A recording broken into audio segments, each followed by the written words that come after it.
देश आज एकता दिवस मना रहा है। सरदार पटेल की जयंती पे प्रधानमंत्री मोदी ने आज एकता की शपथ दिलाई।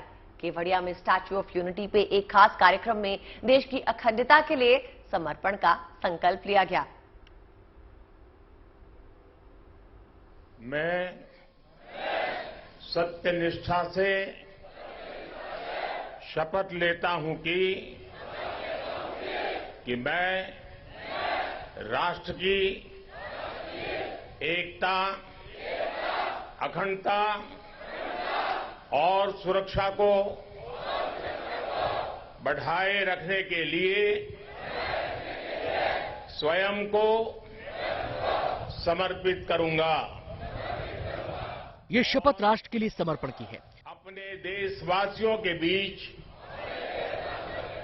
देश की एकता और अखंडता की रक्षा की है।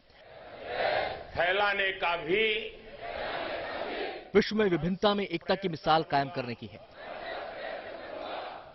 मैं यह शपथ गुजरात के केवड़िया में प्रधानमंत्री मोदी ने राष्ट्रीय एकता दिवस के मौके पर यह शपथ दिलाई। उनकी दूरदर्शिता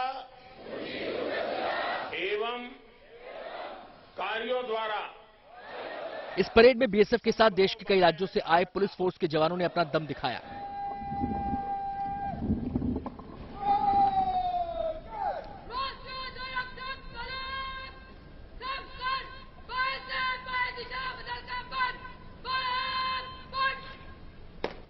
पुलिस फोर्स के साथ एनसीसी कैडेट्स और बीएसएफ के जवानों ने भी इस परेड में सलामी दी।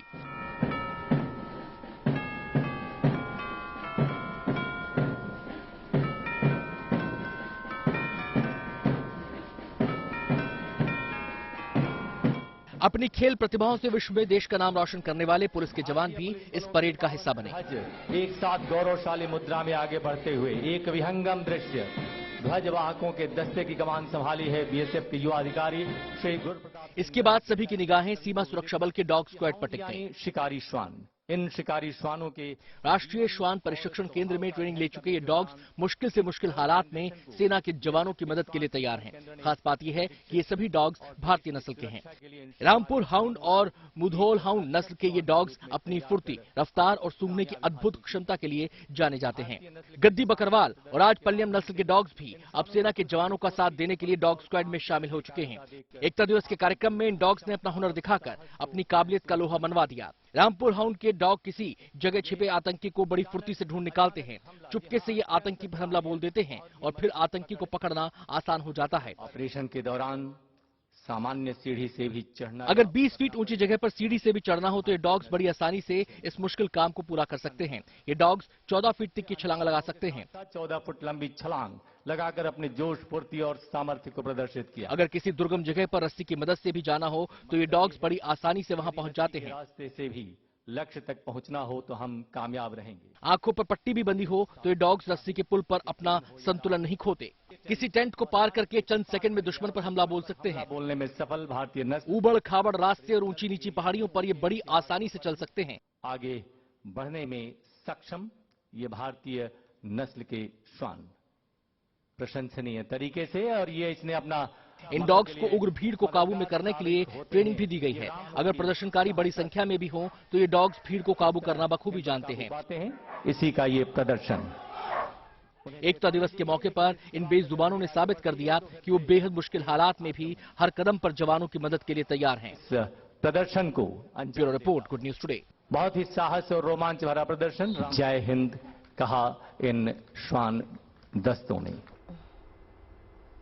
तो देखिए, राष्ट्रीय एकता दिवस पर केवड़िया में वायुसेना का दम भी देखा गया है। वायुसेना की एरोबैटिक टीम ने आसमान में हैरत अंगेज करतब दिखाए हैं। 9 फाइटर जेट्स ने जब एक दूसरे के बेहद करीब उड़ान भरी तो देखने वाले देखते रह गए। देखिए आप भी।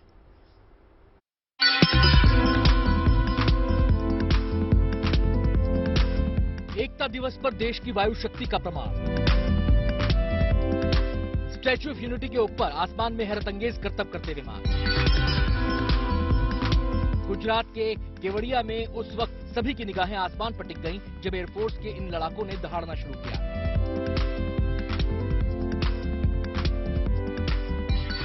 एयरफोर्स की सूर्य किरण एरोबैटिक टीम के 9 विमान एक दूसरे से बेहद करीब उड़ते हुए डायमंड फॉर्मेशन का प्रदर्शन कर रहे थे। इसके बाद सूर्य किरण 7 की टीम ने आकाश में एक स्पाइरल शेप बनाई। आसमान की ऊंचाई से अचानक धरती की तरफ आते इन विमानों ने सूर्य की किरणों की तरफ चारों तरफ फैलकर दर्शकों का दिल जीत लिया। आकाश में आवाज से भी तेज रफ्तार पर उड़ान भरते हुए ऐसे करतब करना बेहद मुश्किल काम है, लेकिन सूर्य किरण एरोबेटिक टीम ने एकता दिवस के कार्यक्रम में अपने हुनर का लोहा मनवा दिया। Bureau report, good News today.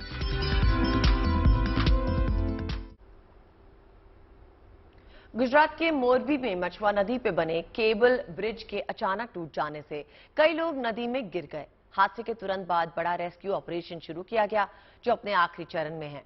केंद्र सरकार ने हादसे में मरने वालों के परिजनों को 2 लाख रुपए और घायलों को 50,000 रुपए मुआवजे का ऐलान किया है, जबकि गुजरात सरकार मृतक के परिवार वालों को 4-4 लाख और घायलों को 50-50 हजार देगी। प्रधानमंत्री मोदी से लेकर गुजरात के सीएम ने इस घटना पे दुख जताया है।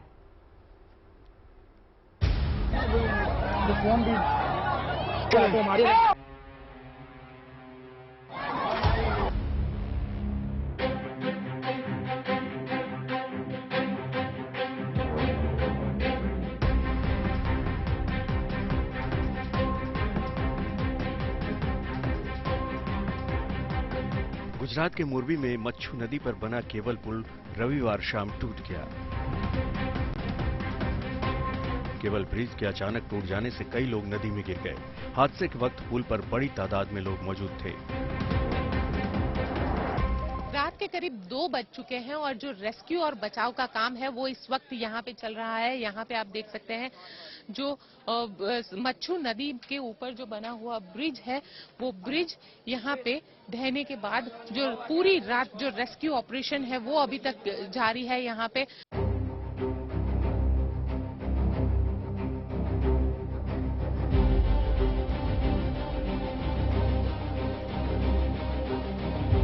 हादसे के तुरंत बाद रेस्क्यू ऑपरेशन शुरू किया गया। पुलिस और प्रशासन के साथ साथ स्थानीय लोग भी मदद में जुट गए। एनडीआरएफ और एसडीआरएफ की 3-3 प्लाटून के साथ एसआरपी की टीम, भारतीय नौसेना और भारतीय वायुसेना के गरुड़ कमांडोज के अलावा फायर ब्रिगेड की टीमों को बचाव कार्य में लगाया गया।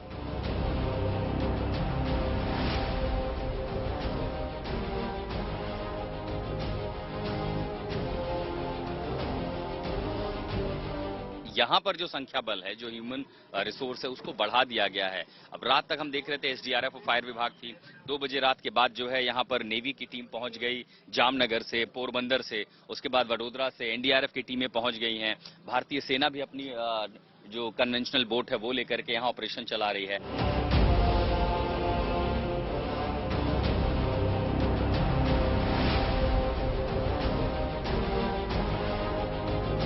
पूरे रेस्क्यू ऑपरेशन को 3 सेक्टर में बांटा गया और पूरी प्लानिंग बनाकर राहत बचाव कार्य चलाया जा रहा है। हालांकि जिस इलाके में हादसा हुआ है, वहां पर नदी के पानी के नीचे की मिट्टी में कीचड़ की मात्रा काफी ज्यादा है, इसलिए रेस्क्यू टीमों को मुश्किलें आ रही हैं, लेकिन बचाव टीमें पूरी कोशिश कर रही हैं।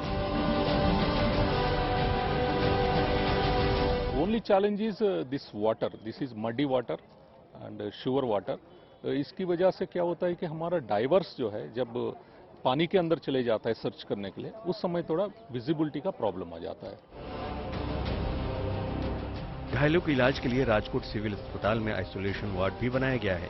गुजरात सरकार ने हादसे के कारणों की जांच के लिए 5 सदस्यीय एसआईटी टीम बनाई है। इस टीम में म्यूनिसिपल कॉर्पोरेशन के एक आईएएस अधिकारी, एक क्वालिटी कंट्रोल इंजीनियर और 3 अन्य अधिकारी शामिल रहेंगे। इसके अलावा सीआईडी की एक टीम भी इसकी जांच करेगी। हादसे के बाद जिसके परिवार के सदस्य फंसे या लापता हैं, उनकी जानकारी के लिए जिला कलेक्टर कार्यालय के आपदा नियंत्रण कक्ष ने हेल्पलाइन नंबर 02822243300 भी जारी किया है।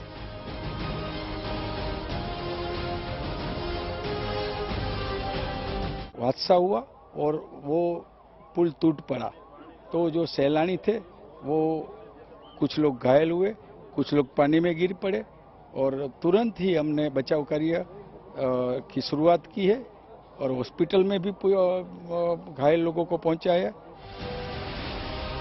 बता दें कि मोरबी का ये सस्पेंशन ब्रिज 140 साल से भी ज्यादा पुराना है। और इसकी लंबाई करीब 765 फीट है। यह सस्पेंशन ब्रिज गुजरात के मोरबी ही नहीं बल्कि पूरे देश के लिए ऐतिहासिक धरोहर है। इस ब्रिज का उद्घाटन 20 फरवरी 1879 को मुंबई के गवर्नर रिचर्ड टेम्पल ने किया था। ये उस समय लगभग 3.5 लाख की लागत से बनकर तैयार हुआ था। उस समय इस पुल को बनाने का पूरा सामान इंग्लैंड से ही मंगाया गया था। इसके बाद इस पुल का कई बार रेनोवेशन किया जा चुका है। हाल ही में दिवाली से पहले इसके मरम्मत का काम 2 करोड़ की लागत से किया गया था। मोरबी से गोपी घांगर के साथ Ashutosh Mishra, bureau report, good News today.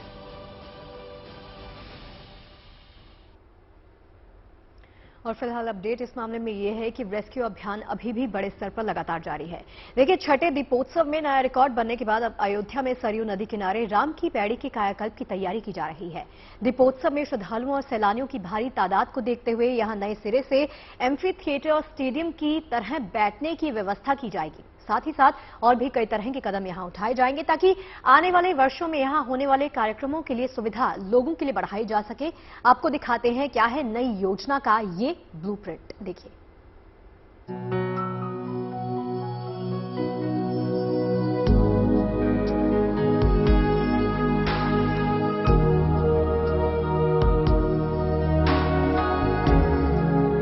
रामनगरी अयोध्या में ये तस्वीरें सरयू किनारे राम की पैड़ी की है।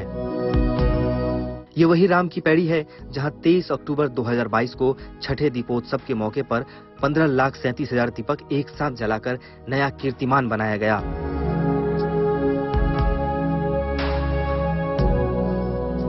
सरयू तट पर राम की पैड़ी का विस्तार होने वाला है और यहाँ श्रद्धालुओं के लिए सुविधाएं बढ़ाने की तैयारी हो रही है ताकि आने वाले वक्त में यहाँ और भव्य दीपोत्सव हो सके, ज्यादा से ज्यादा संख्या में लोग यहाँ आकर बैठ सकें, सरयू के सौंदर्य का आनंद ले सके और यहाँ होने वाले आयोजनों में शामिल हो सके। आप देख रहे हैं कि दीपोत्सव का जो त्यौहार है अयोध्या के रूप में एक विशिष्ट रूप से मनाया जा रहा है और इसको अंतर्राष्ट्रीय स्तर पर पहचान मिली है। इसलिए हम लोग चाह रहे हैं कि वहाँ पे कैपेसिटी हमारी बढ़े और क्षमता हमारी बढ़े वहाँ पे। तो वहाँ जो हमारे पास जो स्लोप है वहाँ पे हम लोग सीढ़ियाँ बनाना चाह रहे हैं स्टेडियम की तरह, एमपी थिएटर की तरह। तो वो एक प्रपोजल हम लोगों ने शासन से बात की है और उसको जल्दी स्वीकृति करा के उसको हम लोग आगे बढ़ेंगे कि अगली बार जो दीपोत्सव हो उसमें ज़्यादा कैपेसिटी उसमें आ सके। तो ये एक विचार के रूप में है और इसको हम लोग परिणत करेंगे। शायद ही ऐसा कोई श्रद्धालु या सैलानी हो जो अयोध्या आने पर राम की पैड़ी का दर्शन करने नहीं पहुंचता हो। यही कारण है कि राम की पैड़ी और आसपास के क्षेत्रों को विकसित करने की कोशिश लगातार जारी है। इसी सिलसिले में अब राम की पैड़ी की क्षमता बढ़ाने की तैयारी की जा रही है। तो सरयू किनारे गुप्तार घाट से नया घाट तक सभी घाटों के विस्तार की भी योजना है। घाटों के किनारे सड़कों और पार्कों का भी निर्माण किया जा रहा है। साथ ही साथ यहाँ सरयू में क्रूज चलाने की भी योजना है, जिसके जरिए सैलानियों को रामनगरी के महात्म्य से परिचय होने का मौका मिलेगा और यहाँ की पौराणिक जहाजों का विहंगम दृश्य देखने को मिलेगा। बिल्कुल, इसमें जो हम लोग जो क्रूज चलाने की बात चल रही है, माननीय मुख्यमंत्री जी की भी पहले से ये रही है कि इसमें चलाया जाए क्रूज। और यहाँ पे जो खासियत होगी, जो अलकनंदा क्रूज से बात हुई थी तो उन लोगों ने कहा था कि यहाँ कुछ स्पेशल किया जाएगा अयोध्या को दृष्टिगत रखते हुए, और यहाँ सोलर क्रूज चलाने की बात चल रही है। और निर्माण कार्य भी उनकी इच्छा है कि यहीं किया जाए, निर्माण कार्य भी यहाँ किया जाए। तो ये भी बात चल रही है और जल्दी ही फाइनलाइज हो जाएगा। ये अभी अगर यहाँ जब कंस्ट्रक्शन स्टार्ट होता है तो उससे 8 से 9 महीने लगेंगे। अयोध्या में अब हर साल दीपावली के मौके पर दीपोत्सव हो रहा है। वहीं राम मंदिर के निर्माण के साथ ही इस पूरे इलाके को शानदार तरीके से विकसित करके पर्यटन के अंतर्राष्ट्रीय मानचित्र पर लाने की भी तैयारी हो रही है। इस सिलसिले में अब यहाँ बड़ा बदलाव किए जा रहे हैं ताकि सुविधा भी बढ़े और सुरक्षा भी। Banvir Singh, Ayodhya, good News today.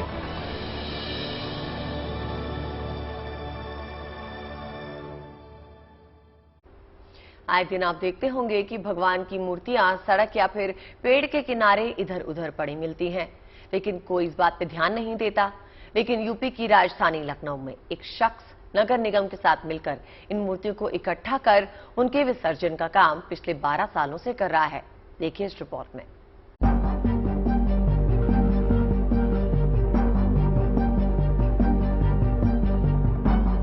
भगवान की मूर्ति हो, कैलेंडर हो या फिर प्रतीक चिन्ह, हम श्रद्धा से सिर झुकाते हैं, पूजा करते हैं। खासतौर पर जब कोई त्योहार आता है तो फिर उत्साह, उमंग और श्रद्धा से मन हिलोरे मारने लगता है, भक्ति में डूब जाते हैं। लेकिन जैसे ही त्योहार खत्म होता है, हम अपनी जिम्मेदारियों से मुंह मोड़ लेते हैं। भगवान की जिन मूर्तियों की हम पूजा साल भर करते हैं, वो मूर्तियां दीपावली की पूजन के बाद कूड़ा हो जाती हैं। जी हाँ, बिल्कुल वो कूड़ा हो जाती हैं। तभी अमूमन उनको घर से बाहर रख दिया जाता है। कोई पेड़ के नीचे रखता है, कोई बीच सड़क पर रख देता है। ऐसे में लखनऊ का एक शख्स बीते 12 सालों से दीपावली के बाद उन लावारिस पड़े भगवानों को ठिकाने लगाने का काम कर रहा है, जिनको दीपावली के बाद लोग घरों से बाहर, सड़क किनारे, मंदिरों में, पेड़ के नीचे रख देते हैं। सवाल आस्था का है, विश्वास का है, तो जिम्मेदार भी बनना चाहिए। स्वच्छ होगा वातावरण तो लोग सुरक्षित होंगे, लेकिन लोग ये मंत्र समझ नहीं पाते। भावनाओं में इस कदर बह जाते हैं कि उसके बाद सही और गलत का फर्क करना भूल जाते हैं। वो ये भी नहीं सोचते हैं कि इस तरह कहीं भी किसी पेड़, सड़क के नीचे मूर्तियों, कैलेंडर और पूजन सामग्री को फेंक देने से आस्था का सम्मान नहीं, अपमान होता है। ऐसे में पिछले 12 साल से रंजीत यादव नाम का ये व्यक्ति दीपावली के बाद मोहल्ले दर मोहल्ले जाकर देवी देवताओं के कैलेंडर, मूर्तियां और पूजा के बाद निकलने वाली पूजन सामग्री इकट्ठा करके उन्हें विसर्जित करते हैं। ये करते हुए मुझे 12 वर्ष बीत गए हैं और बड़ा कष्ट होता था जब लोग सड़कों पर, पीपल के वृक्ष के नीचे या फिर चौराहों पर या मंदिर के आसपास लोग जो है मूर्तियों को छोड़कर चले जाते थे। उसके ऊपर जानवर गंदगी करते थे, तो बहुत खराब लगता था, बहुत बुरा लगता था। हमारी धार्मिक आस्थाएं हैं, उनको चोट पहुंचती थी। इसलिए हमने इस काम की शुरुआत की। माताओं बहनों से मेरा विनम्र निवेदन है, विनम्र अनुरोध है, दीपावली की पवित्र पूजा के बाद, दीपोत्सव की पवित्र पूजा के बाद घरों से निकलने वाली देवी देवताओं की मूर्तियों को, भगवान के चित्रों को, गणेश लक्ष्मी भगवान की मूर्तियों को या विसर्जन की कोई भी सामग्री है, उसे किसी चौराहे पर। दरअसल दीपावली के बाद 20 दिन का एक अभियान रंजीत पूरे लखनऊ शहर में चलाते हैं कि लोग एक जगह इन मूर्तियों को इकट्ठा करें और उन्हें फोन करें। और रंजीत अपनी इस जिप्सी में मूर्तियों, कैलेंडर और धार्मिक पुस्तकों को इकट्ठा कर उनका विसर्जन करते हैं। हालांकि शुरुआती दौर में रंजीत यादव को कई मुश्किलों का सामना करना पड़ा, लेकिन वो कहते हैं ना, नीयत जब साफ हो तो मंजिल मिल ही जाती है। न केवल स्थानीय लोग बल्कि नगर निगम ने भी रंजीत यादव के काम को समझा और जब कदम दर कदम साथ मिला तो कारवां अपनी मंजिल पर मजबूती से पहुंचने लगा।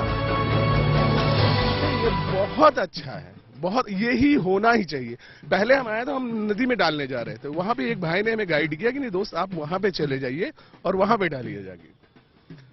तो हमने उसका पूरा सम्मान किया और मुझे अच्छा भी लगा। फिर हम यहाँ पे आए और हमने यहाँ पे डाला। जिन देवी देवताओं की हम साल भर भक्ति के साथ पूजा करते हैं, उन्हीं देवी देवताओं को दीपावली की पूजन के बाद हम सड़कों पर छोड़ आते थे।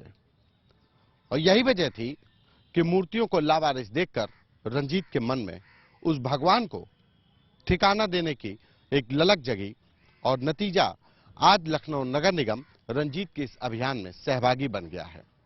गोमती किनारे ऐसे भू विसर्जन किए जा रहे हैं, उन मूर्तियों को ठिकाना मिल रहा है जिनको हमने और आपने पूजा के बाद सड़कों पर, पेड़ किनारे लावारिस छोड़ दिया था।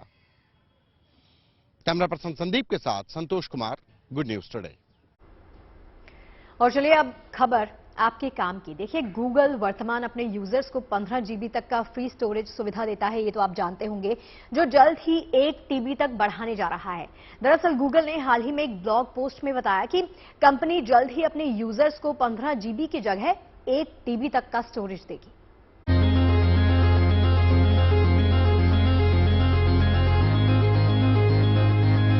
कोई फाइल अपलोड करना हो, कोई नई तस्वीर या वीडियो अपलोड करना हो तो गूगल डिस्क है ना।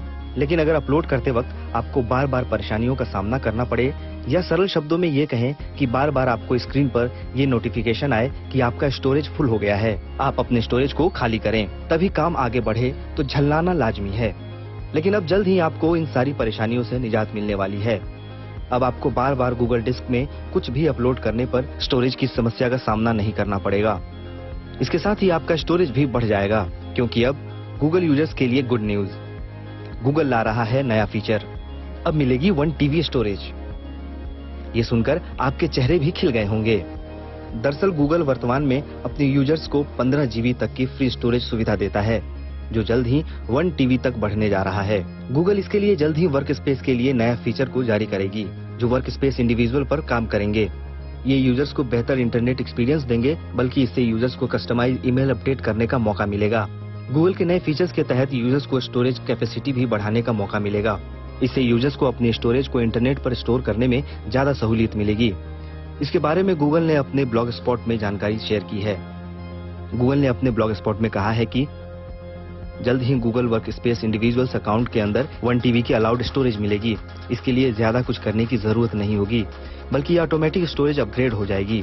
मौजूदा समय में जीमेल यूजर्स को 15 GB इंटरनेट डाटा मिलता है, जबकि अपग्रेड होने पर 1 TB तक स्टोरेज मिलेगी। इस अपडेट के आने के बाद जीमेल और ड्राइव में स्टोरेज खाली करने की समस्या से छुटकारा मिल जाएगा। गूगल पर 15 GB स्टोरेज से 1 TB में अपग्रेड करने के लिए आपको ज्यादा कुछ करने की जरूरत नहीं है। गूगल स्वयं ही सभी गूगल वर्कप्लेस अकाउंट में अपग्रेड कर देगा, जिसके बाद आप इस सुविधा का लाभ उठा सकेंगे। साथ ही इसके लिए आपको कोई अतिरिक्त शुल्क भी नहीं देनी होगी। Bureau report, good News today.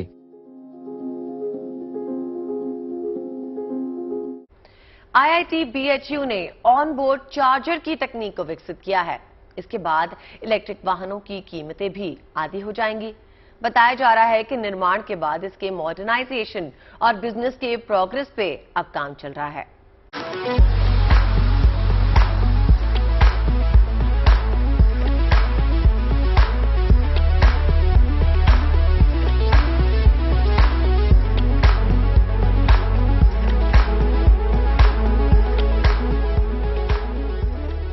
अब जमाना ई-व्हीकल का है, मतलब इलेक्ट्रिक गाड़ियों का, जो पेट्रोल डीजल की कीमतों से तो निजात दिलाएगी ही, प्रदूषण से भी बचाएगी। लोग इसका इस्तेमाल भी करने लगे हैं, लिहाजा अब ई-व्हीकल को ध्यान में रखकर नई तकनीक इजाद की जा रही है।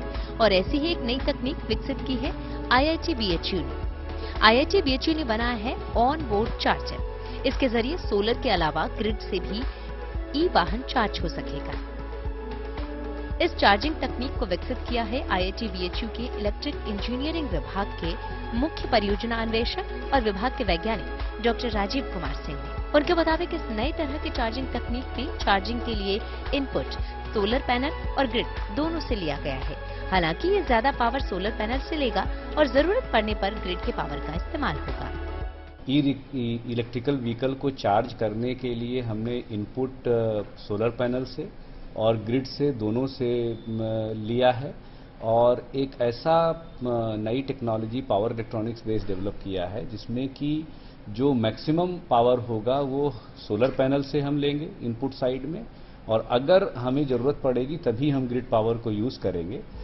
इस चार्जिंग तकनीक की खासियत ये है कि ई वाहन को चार्ज करने के लिए उनकी मशीन खुद ही ऑटोमेटिक चुनाव कर लेगी कि बैटरी चार्ज सोलर पैनल से करनी है या फिर ग्रिड की बिजली से। यहाँ पे ये मशीन एक्चुअली ई रिक्शा की बैटरी चार्जिंग के लिए यूज हो रही है।